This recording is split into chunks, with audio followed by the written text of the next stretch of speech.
Okay, this morning you got to see the sunny side of Mayport, and now as you see this huge doggone cargo ship coming in, but look at that cloud, boy.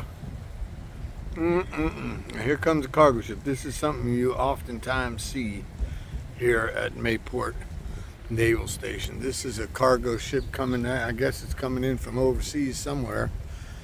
A lot of German writing on the containers, so I would assume it has a European touch. Look at the size of that thing, man. It's pretty big.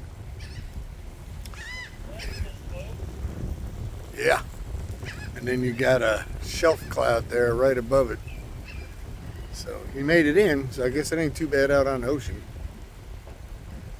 Yep, look at that. Look at the size of that puppy. Just show it with that right there.